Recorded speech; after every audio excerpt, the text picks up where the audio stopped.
Welcome to the Encore Audio Archives YouTube channel. I'm Taper Dave, and this is my channel. I've uploaded hundreds of talks here that I've recorded at meetings in West LA, and I've also recorded conventions starting in 2013. I've got a bunch of those up. And Walt and Mary Murray, the original owners of Encore Audio Archives, started the company in the 80s, and Walt recorded Joe and Charlie's and a bunch of stuff down in Vista, California. My sobriety date is June 20th of 1994. I hope you find something you like, so please like and subscribe to my channel and comment down below. If you want to hear something that I don't have or that you don't see, I'll see that I get it. Anyways, take care and have a great day if you want to. I would like you all to give a warm welcome to our main speaker, Linda M.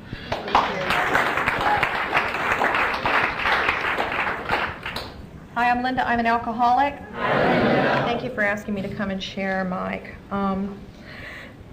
I celebrated a birthday 3 weeks ago, too, and I was tempted to take a cake, but I haven't had much of a chance to celebrate my birthday this year. I took one cake, and I've been extremely busy. September the 8th is my Alcoholics Anonymous birthday, and I celebrated 17 years, and that is an absolute miracle for me. Just so you don't have to calculate, I'll tell you I'm 45 years old too. And I got sober when I was 27, 3 weeks before my 28th birthday, and it was a gift given to me, only I didn't know it at the time. You know, I was given the gift of sobriety, and for the first few years of my sobriety, I took absolute credit for it. And I believed it, you know. I was so spiritual that I could float myself anywhere, you know. And I would just say beware if that's how you feel. For me, I was as far from God as I could get, and I thought I was completely connected, and I really believe in my heart of hearts that that is when we get in that really dangerous place where you pick up a drink, at least for me, where I could pick up a drink, because I think one thing and the fact is something else. You know, the reality is something else, and my thoughts tell me wrong information. So, in any event, I know a bunch of people in this room from other meetings. It's the first time I've been to this meeting, and I like it. And I was really anticipating coming because I was just in a mood to be surrounded by alcoholics, and even though I was the speaker and that didn't impress me, I wanted to come and be in this room. You know, I wanted to just sit and feel the people in the room of Alcoholics Anonymous, because I get great comfort from that. You know, there's not a meeting I can walk out of that I don't feel good about. Well, there was one. I did do it once. And but other than that one meeting, every time I leave a meeting of Alcoholics Anonymous, I feel uplifted, you know, and I feel safe and I feel comfortable. And that doesn't mean that I carry that with me every moment, but that's how I feel then. I got sober. It was absolutely not my choice to get sober. It was God working through other people in my life. I had been to Alcoholics Anonymous when I was 25 or 26 years old, and I had come at a very desolate time in my life, or destitute time in my life, when I was absolutely sure I was an alcoholic. I had come to Alcoholics Anonymous. Somebody else had brought me, actually, and but I knew when I went to that meeting that I was an alcoholic. I knew it, and I was in a lot of pain about being an alcoholic, and humiliated, and embarrassed, and all of that, and I didn't stop drinking. I did stop for a week, and I went to meetings for about 30 days, and then I drank again, or I drank while I was going to meetings. The next 2 years, I used to be a party girl, and I'm telling you that I partied in the fast lane, and I partied always, everywhere I went, and I lived to party. And I was a blackout drinker from the gate. There was like a pattern of my drinking right from the gate. When I was 13, I took my first drink. The first night of my first drink, I drank everything I could consume.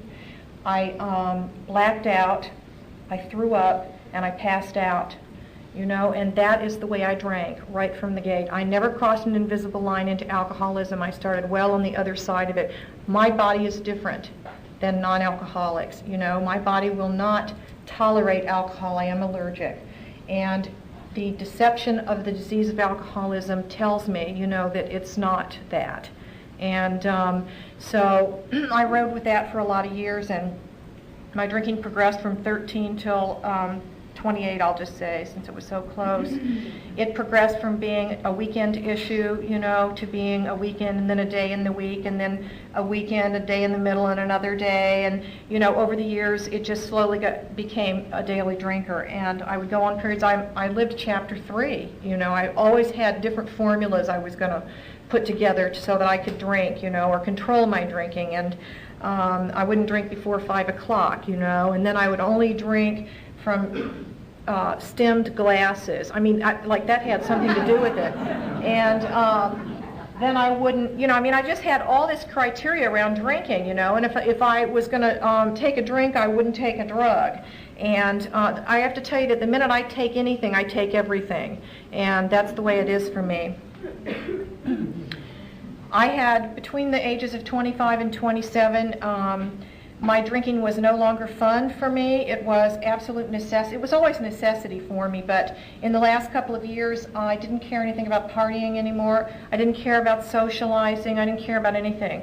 Now, I had started a business, so I did care enough to, like, try to keep my business going, and I was able to do that, even drunk. But in those last 2 years, I had a doctor question my drinking. I lost a boyfriend over drinking. I couldn't understand why he didn't like me going to bed with his boss, you know. It just didn't make any sense to me. He had to go. And, you know, it was just that kind of stuff. I'm a real moralistic person. I mean, I really want to tell you that. But if I take alcohol, I have no choice over anything that I do, anywhere that I go, anytime. And so I give up choice when I pick up a drink. And that's the way it was for me.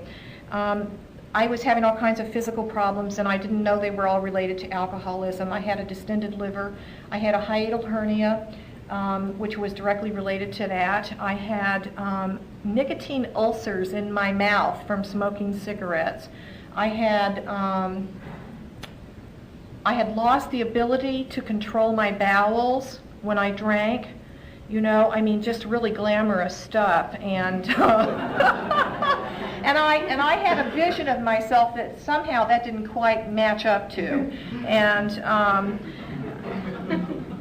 when I came into Alcoholics Anonymous that first time, and I related to the speaker, you know, I heard a woman who was the main speaker. I don't know who the first speaker was, but the main speaker, I didn't relate to her story because it wasn't anywhere near what my story was, but I related to her feelings. And I bawled through the whole meeting, and I was so ashamed. And after the meeting, Norman, who had taken me to my first meeting, said, "Let's stand in the line and thank the speaker." And I said, "Are you kidding? I don't want anybody to think I'm an alcoholic." And that was my attitude about it. And then when I did go to other meetings, I stood in the back of the room. I was very arrogant. These lovely women would come up to me. I went to meetings in Brentwood, Beverly Hills, West Los Angeles, and every meeting I went to, there were very nice, like here, you know, great people. And but Rodeo on a Friday night in those days was mink coats and diamonds, and that's the way that meeting was. And I walked through the room and thought, oh my God, how did my life sink to this? And I mean, that's the kind of arrogance I covered up my alcoholism with. Anytime that I'm fearful, anytime, you know, that, well, fearful is it. When I am afraid, I act arrogant, and that's how I came into Alcoholics Anonymous. And these lovely women would come up to me and give me their phone numbers and say, call me, and I would just take their numbers and drop them on the floor in front of them, you know, just to let them know I didn't need them. And I was a real tough cookie, and I didn't know it. It took a lot of years for that to go away, but not that particular aspect of it, but the real toughness, you know, that underneath it all. And anyway, I didn't get sober, so in the last 2 years of my drinking, I resorted to stopping at the market on the way home from work. I had a business in Beverly Hills, and by this time I had done my last mini geographic, which was to Manhattan, Hermosa Beach. And I was living in West Hollywood at the time. Most of my geographics were cross country, but now I had this business, and it was kind of a stabilizing force in my life. And so I thought if I can just get away from Sunset Boulevard, you know, my life will change, because I really did the Strip and up and down Sunset. And I have to tell you that I got 86 from a bar that you just cannot get 86 from. Do you know, the Cock and Bull on Sunset, which doesn't exist anymore, and they threw me out, baby. And my mother. We were having a good time, you know, and when they refused to serve us anymore, I made a major scene, you know, and out we went. And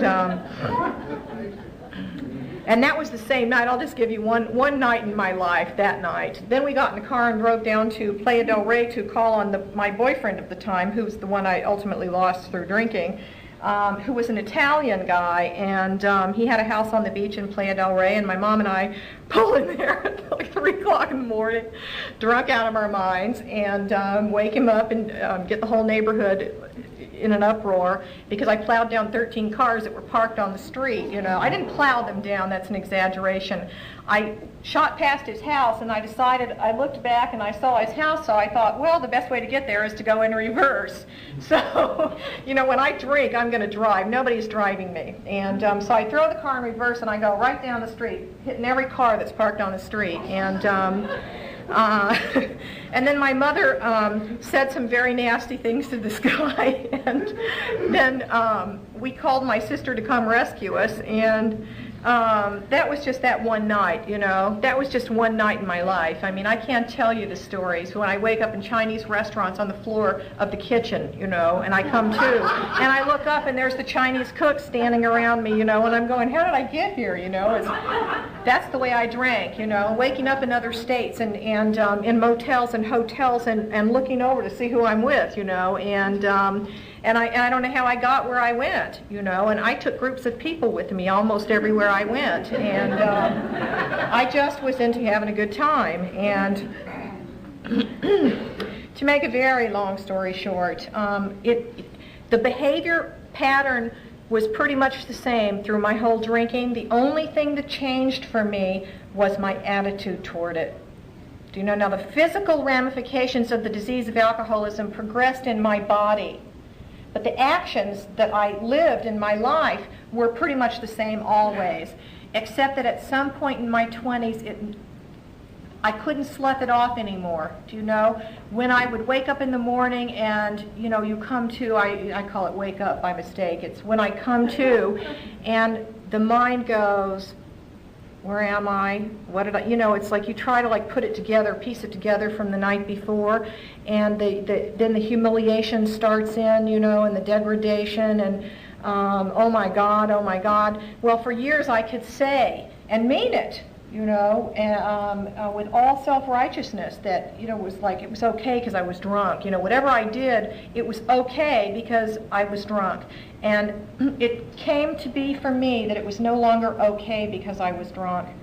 You know, it became so unbearably painful that I was ashamed to show my face anywhere. I had gone beyond every rule and limitation I had set for myself in my life, and I just was humiliated and degraded. And anyway, the last little bit, I didn't want to socialize anymore, and I'd always been very arrogant about what I drank. You know, it had to be the finest this and that, and I remember I used to make fun of people that bought wine at markets in jugs. You know, I mean, it's just ridiculous. And I got so bad that I couldn't even keep a liquor cabinet in the house, and so I would stop at the market on the way home and buy whatever I was going to consume that night, and it was like a gallon of whatever market wine there was. You know, the lid screws off.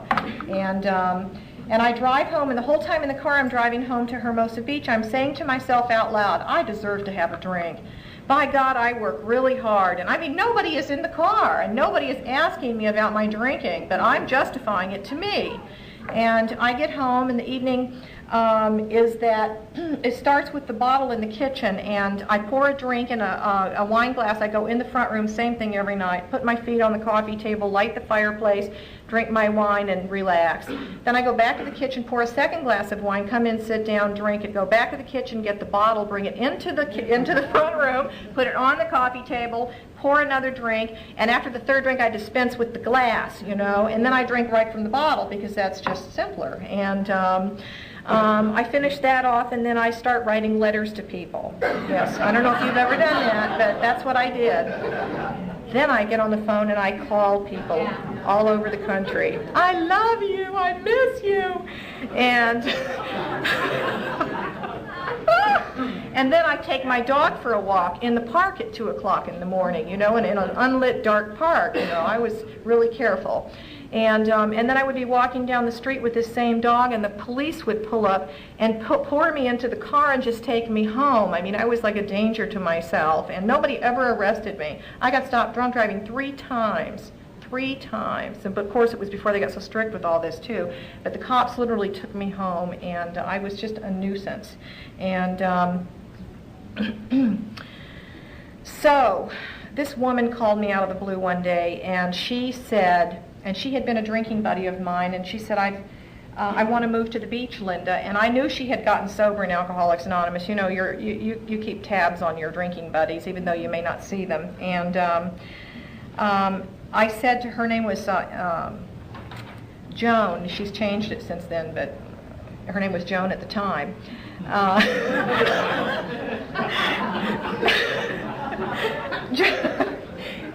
Joan said, I want to move to the beach. And I said, well, I will allow you to move to the beach if you promise never to mention. Now, the beach meant to where I lived, by the way. I have to throw that in because it's pertinent here. I had a house next to me that was available, and I had said I would allow her to rent it if she promised never to mention Alcoholics Anonymous to me, and she said, I promised. And this is how God works in my life. Within 1 week of her living next door to me, she came over one day and said, Linda, I'm going to an Alcoholics Anonymous meeting tonight. Would you like to come? And I said, okay. And I have to tell you that that is God working in my life. It doesn't sound like a big deal, but I have to tell you that Alcoholics Anonymous threatened my existence. Do you know? The thought of getting sober was more than I could comprehend, and I didn't want to get sober. Do you know? But she said there are some really great-looking guys. And I said, well, okay, you know, force me. And I went, it was a Tuesday night, and it was 2+2 on Westwood Boulevard, and it was a 3-speaker meeting, 2 10-minute speakers and a main speaker.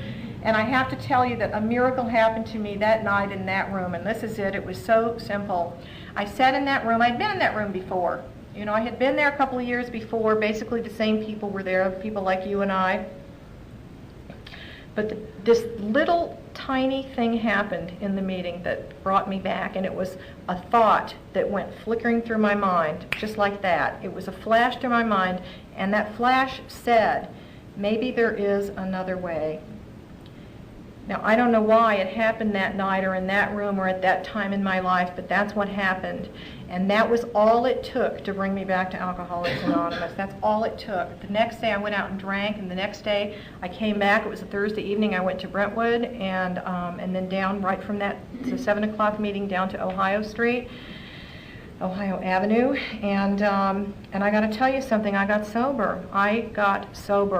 I don't know how that happens except as a gift from God, because I couldn't do it on my own. I could not. I cannot. And anyway, though, in my early sobriety, I'll tell you that in my first 4 months of sobriety, I wanted to drink every waking moment. Could I have some water? Thanks. Oh, I have some.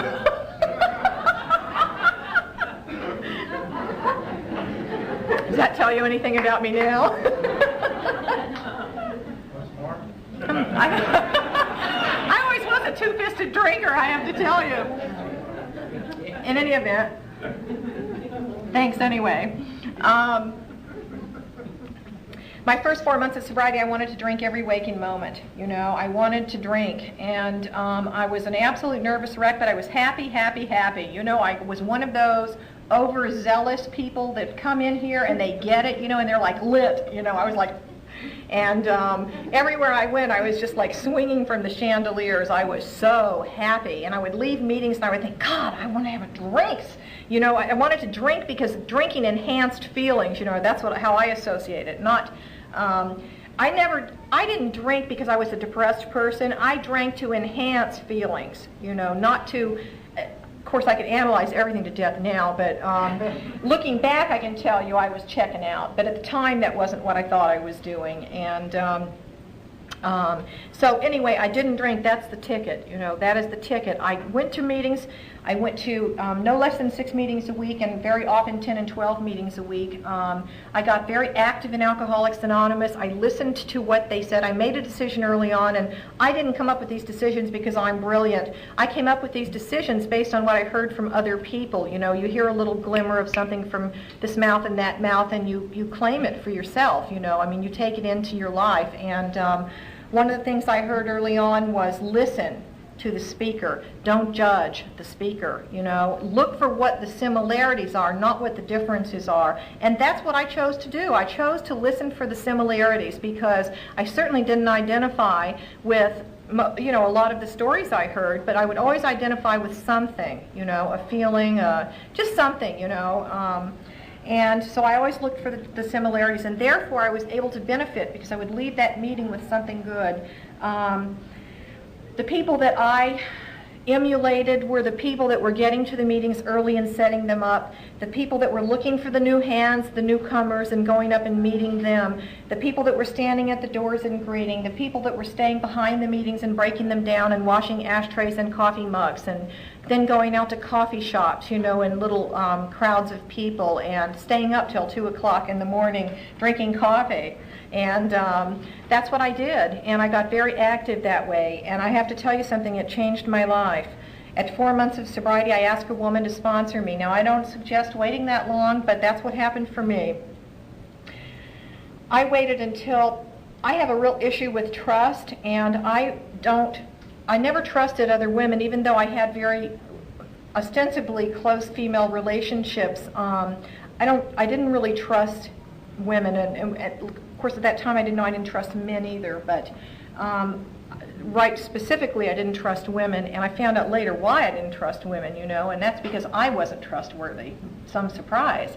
And but anyway, I met a woman who I liked what she said. I liked the look in her eyes. I liked the way she behaved. I liked everything about her, and she was nothing like me at all. She was a lot more educated than me. She was older. She was old enough to be my mother.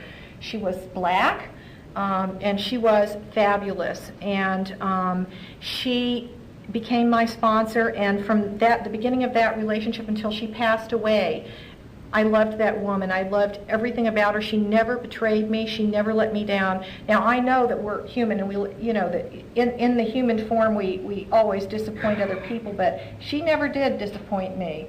I've disappointed tons of people, and I've been disappointed, but she never did. And she set a safe ground for me, and that started changing my life dramatically, because when I made the decision to ask her to be my sponsor, this was an unknown decision, but it was going on behind the scenes in my head, that I was saying that I didn't know everything. When I say, will you help me, will you guide me, I'm saying I don't have all the answers. That's what that means. And I'm trusting, I'm starting to begin to develop a trust in something other than my self-containment, and that's God working through another human being. And of course, I've come to find that the fallibility of my humanity is the most beautiful part of me, and of other people. And so I don't expect people to be perfect. It's just that Tony happened to be very special for me. And in any event, in that time, I was not conscious of a power greater than myself. I always was one of those, I wasn't raised in a church as a child growing up. I had no spiritual or religious foundation.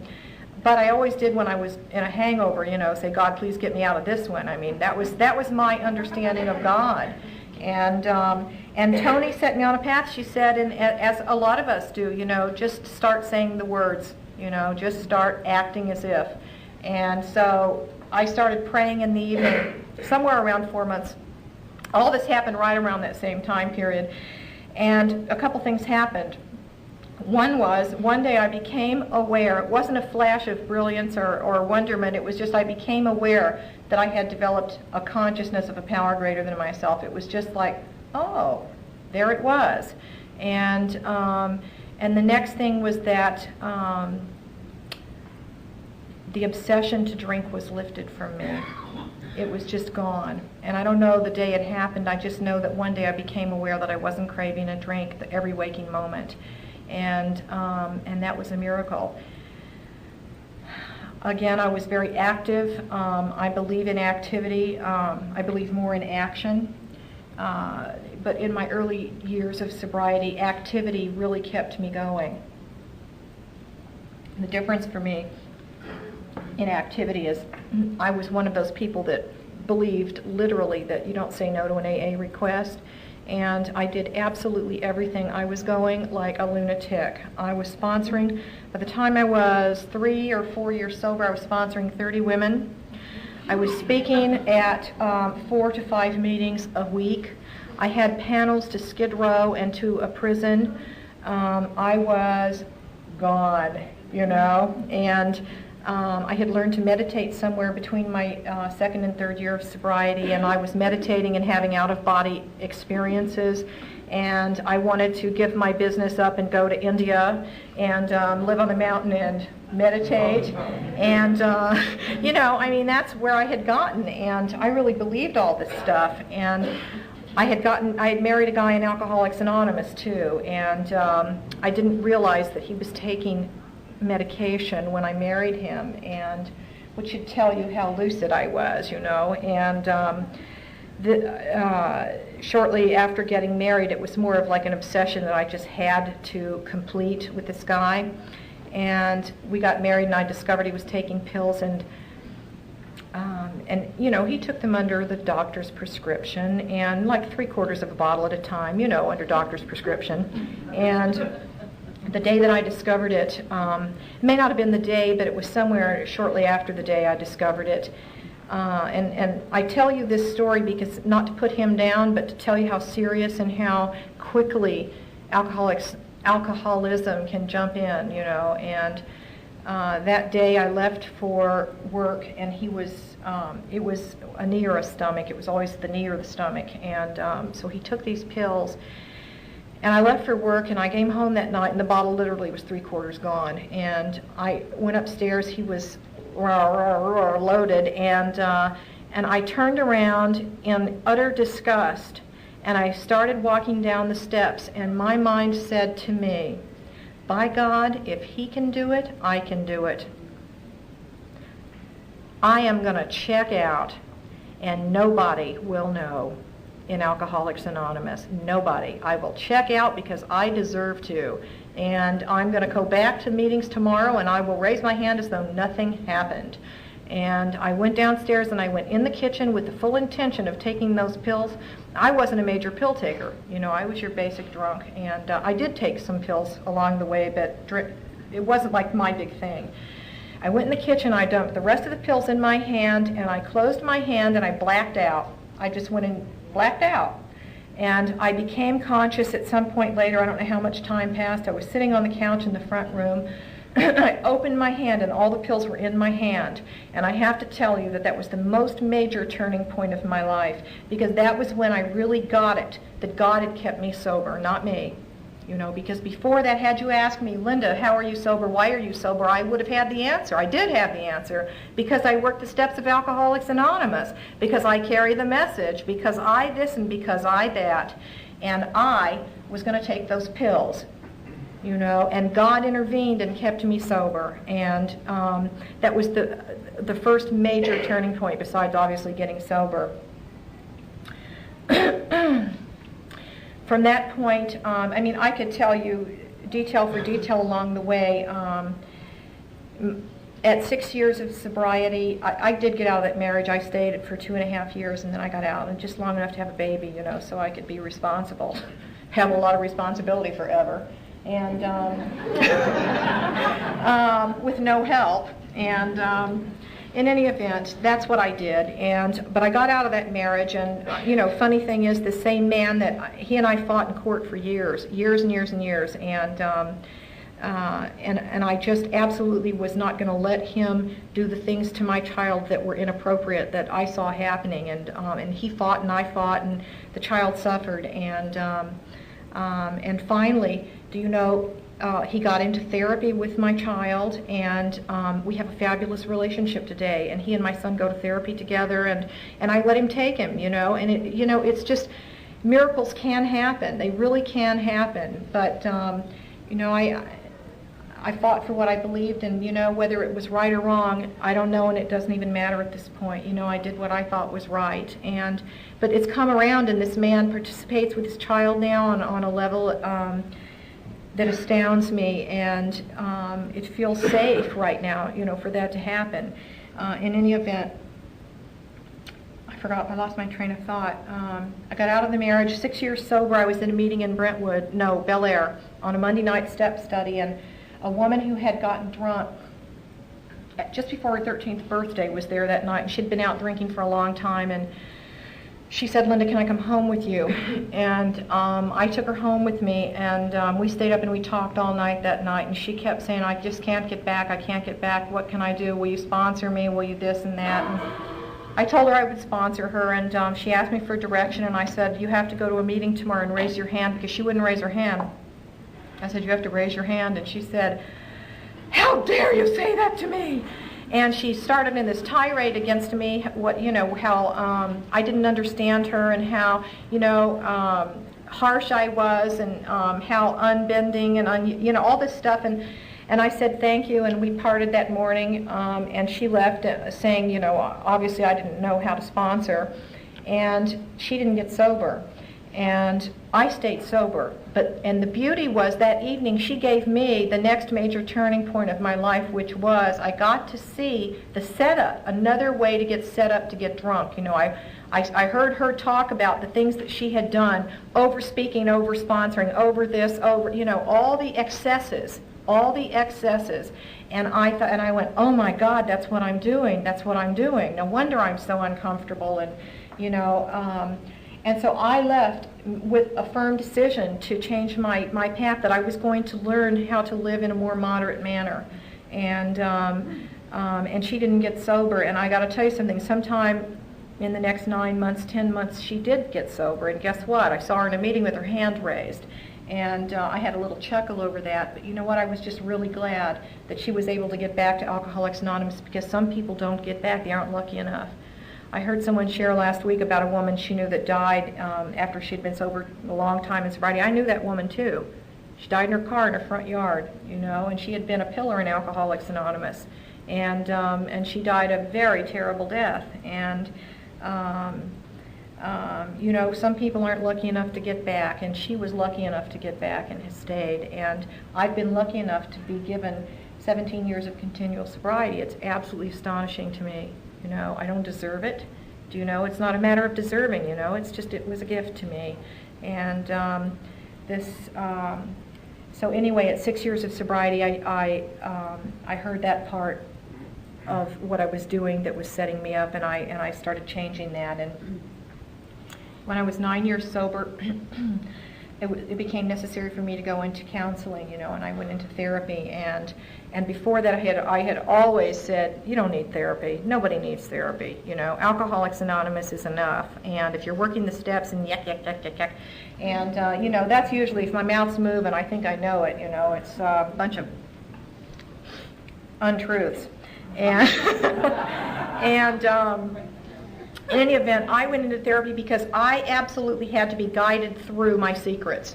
My inventory, my fourth and fifth step, uncovered what it could uncover. And there were deeper, darker secrets that I didn't even know about because they were so pushed down. And through therapy, I was able to walk through the danger zones of my emotional life. And I was able to make great strides forward in my life where I wouldn't have to continue to take same action over and over and over again, expecting different results in sobriety, And at 13 years of sobriety, I left therapy, and I wasn't done. And I haven't been back, but I had done all the work that I could bear to do at that time, and my life is fabulous. Since 13, I've had major turning points, just over and over and over again. I am in grace You know, my life is filled with grace. Now that does not mean that I have everything I want, that I don't have little ditty problems to deal with in life like we all have. It doesn't mean that everything is together in my life, you know. It doesn't mean any of those things. It just means that I am experiencing God's grace in my life no matter what might seem to be going on around me, because my seeming issues aren't. You know, they are always propelling me exactly where I'm supposed to be going, you know, in exactly the method that I'm supposed to be going there. My transporter is God, you know, not me. And when I choose to do it, when I choose to act on self, you know, I always get less, you know, and less of the good things, I mean. And when I get out of the judgment seat about what something means, whatever it is that's happening that I might not like at the moment, when I get out of that judgment seat, whatever is happening always changes my life for the better. Always. Never fails. There is nothing that has ever happened that hasn't taken me into a better place. And it's just a matter of trusting. At some point, and I want to say this too tonight for the women and for the men, I never went to women's stags in my early sobriety. Again, I didn't trust women. I thought I would go in the rooms. I would tried a few women's stags. And I went and I thought, oh God, you know, I don't identify with these women. And, you know, I didn't identify because I was so fearful that I was not special and different, that I wouldn't identify with their issues, you know, whatever was being shared at the meetings. But again, I don't know that stuff until I know it. But I went to a meeting when I left this guy, my and now ex-husband. I was so upset. I went to a woman's stag and I thought, I don't care, I'm going anyway. And I went and I just trashed him from one end of the room to the other in that meeting. And I was just beside myself. I wanted nothing more than to be out of that marriage, but it's still devastating to make that transition. And I trashed him, and I got home that night, my phone was ringing, and he had just moved out like a week before or something, and my phone was ringing, and I walked in and I answered the phone, and it was him. And he was relating to me pretty much word for word what I had said in that meeting. And my first thought was, my God. And my second thought was, I absolutely started laughing, do you know? I started laughing at the absurdity that I had gone, because I felt fabulous. I had dumped all this garbage in this meeting and left, and somebody called to tell him everything I said. And I just, the humor, I mean, I just got how funny it was. And I mean, it doesn't sound funny to you, I am very sure, but it just struck me as so funny, because what it allowed me to do was get a grip of my humanity. You know, I betrayed people. I can't tell you that I haven't betrayed people in my life, because I have. I have told secrets of other people to other people. Do you know, I've done those things. And what I got to find out through this process was, and this is the beauty that I have found in Alcoholics Anonymous, besides everything is beautiful, is that in spite of the people, the process of the program of Alcoholics Anonymous works. Period. The process works. The people are human. They're fallible. Do you know? Myself included, me especially. And so I was able to forgive whoever did that and like move on. And then I started going to women's stags. Now figure it out, you know? And trusting the program more than I had ever trusted it. Do you know? Because I guess there's a real thing with me about perfectionism, as there are with a lot of alcoholics, and it was just such a reality check about how we're not perfect, and that was the beauty of it. And I've come to find over later years that God's perfection for me is my imperfection. If God wanted me perfect, I would be God, you know, and not to say I haven't played God, but anyway, my life is fabulous. Mr. Wonderful has not appeared, and Brace, my child, he's 12 and a half, he's in junior high, and you know, he's a great kid, you know, he's a great kid. He's never seen me drunk, you know, and he has never, but you know something, he's seen me insane, and I have to tell you something else, this mouth has done some damage to him, And we've been, we've done therapy, he and I, and family therapy, and I'm a real believer in therapy, especially for the family, and it has really healed us, and we've prayed together, and I have him in a Christian school, and not that we're Christians, but he's in a Christian school, and he's getting, and the one thing I thought would be a real turn off was like this Bible stuff and all this, because it just seems like such a turn off to me. And do you know that's the one thing he loves the most about going there? Isn't that interesting? And he's like this rough and tumble little macho dude, and he talks about Jesus and God, and he can quote the Bible. I mean, it's just a crack up to me. And it doesn't, I don't know how to explain it. It's given him a foundation and then with me and Alcoholics Anonymous, and we talk about God, and we talk about the concept of God, because the one thing I have against, quote, organized religion is that they think their way is the only way, or at least that's what we've experienced with this religion. And so, but I'm able to tell him other things that I've learned here in Alcoholics Anonymous about the Spirit of God, and about how each faith is right for their faith, and it doesn't make them right for the world, just for their, and I couldn't do that before. I just could never have had these kinds of conversations with anyone, and I'm a good example to this child, except when I'm a screaming lunatic, but beyond that, I'm a good parent, and I couldn't have done that. I couldn't have done that drinking, because I was too bent on self. I've also practiced another addiction in sobriety for many years, and I don't practice that anymore for 2 years, which was gambling, and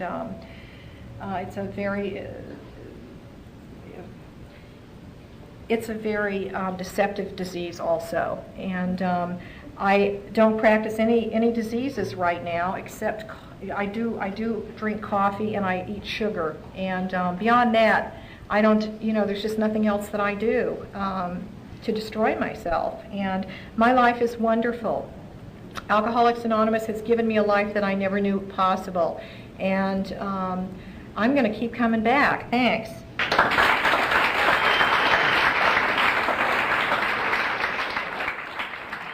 I think we got a great talk going on here. Thanks for watching the channel. Taper Dave here. Just curious, do you think this is better than Zoom? Okay, this is how I prepare my drone for launching.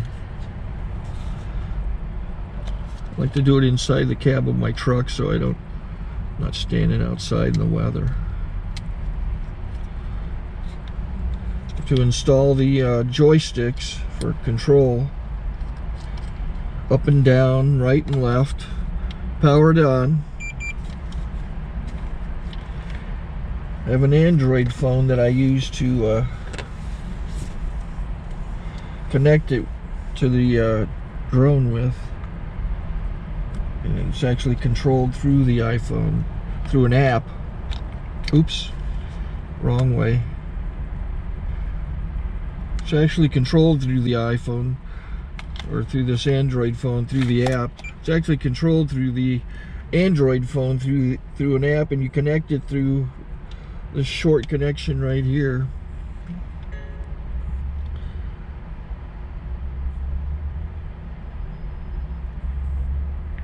Remote control connected. Remote control's connected. So I pull out the drone. I have to extend the legs.